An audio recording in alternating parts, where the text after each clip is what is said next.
The small town always whispered about Rukhsar, the obese girl who carried more weight on her heart than she did on her body, though no one seemed to notice her pain.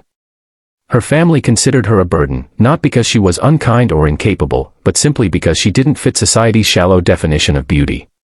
Whenever guests came, her mother would sigh in embarrassment, her sisters would laugh behind closed doors, and her father would remain silent as if her very existence had dulled his pride. They called her names, not just at home but also in front of strangers, as if her shame was their entertainment. In a community where women were measured by their looks, Rukhsar was treated like she was invisible, except when people wanted to use her as a warning of what not to become.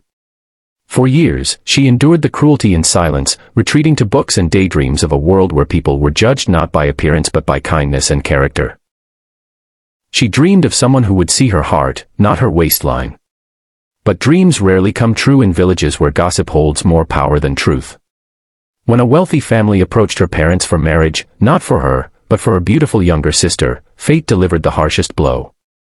On the day the family visited, her sister was pampered like a princess, dressed in expensive clothes, and fed with sweet words.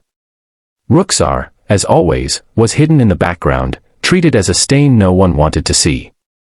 But when the groom-to-be's mother noticed her, she whispered something that made everyone in the room laugh cruelly. They said it was a punishment from God to have a daughter like Rukhsar, and someone suggested she should be married off quickly just to rid the family of shame. Her parents, who had long considered her a curse, agreed too easily. That very evening, a decision was made, not for Rukhsar's happiness, but for her family's reputation. They chose a poor farmer from the outskirts of the town, a man rumored to live in a mud house, till barren land, and own nothing but the clothes on his back.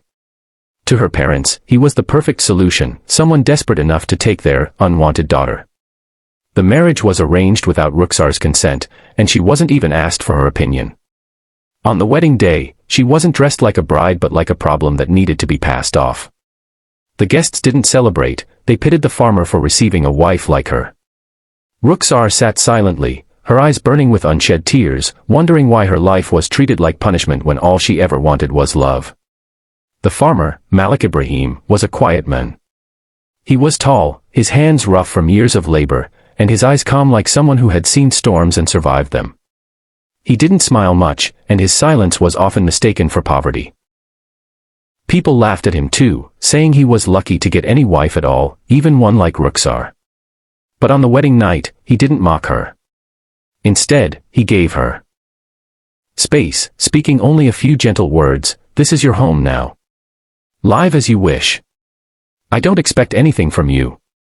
His tone carried neither anger nor excitement, only calm acceptance.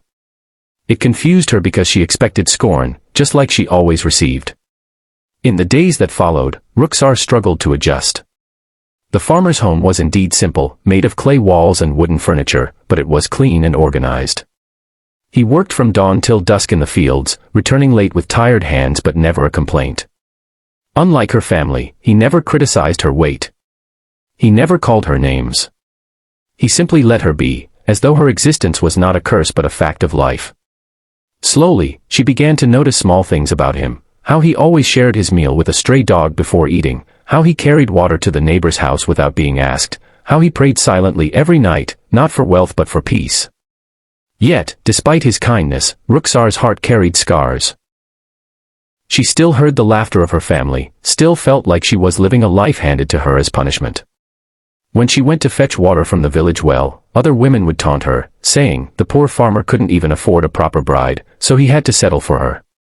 Children threw pebbles at her, calling her names. Every night she cried quietly, afraid that her sobs would disturb Ibrahim's sleep. One evening, when she couldn't hold back her tears, he walked into the room and sat beside her. He didn't ask why she was crying, he simply said, "People's words are heavy, but they only break you if you carry them. Leave them where they fall." She looked at him, surprised by the wisdom in his simple words. No one had ever told her she could choose not to carry the weight of cruelty.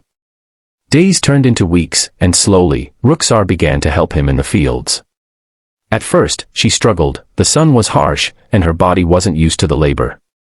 But Ibrahim never complained. He encouraged her gently, teaching her how to plant seeds, water crops, and harvest grains. For the first time in her life, she felt useful, not judged. She began to find joy in small victories, like the first sprout she planted that grew into a healthy plant. In those moments, she forgot she was ever called a punishment. She began to laugh again, quietly at first, then more freely. Ibrahim noticed but said nothing, only smiling faintly when she wasn't looking. Still, Rukhsar couldn't shake off the feeling that this life was temporary, that her family had abandoned her to poverty as a form of punishment. She believed Ibrahim was poor because that's what everyone said. But late at night, she sometimes caught him writing in notebooks, drawing maps, and calculating numbers she couldn't understand. When she asked, he would only say, "Just planning tomorrow's work." His mysterious side made her curious, but she didn't press further. One afternoon, when a group of wealthy landowners came riding through the village, Rukhsar noticed how they greeted Ibrahim with respect, even bowing their heads slightly. Confused, she asked him later, but he brushed it off as nothing. Her heart wondered if there was more to him than he let on. But for now, she was simply grateful for the peace she had found. Little did she know, the man she thought was a poor farmer held a secret that would one day turn her life upside down, a truth that would silence every insult, every laugh, and every cruel word she had endured. Her journey was just beginning, and the day would come when the world would realize the obese girl given away as punishment was destined for a life far greater than anyone imagined.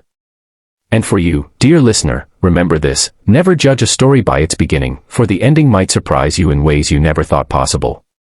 If this story has touched your heart so far, don't forget to subscribe to our channel because Chapter 2 will reveal the secret that will shock everyone.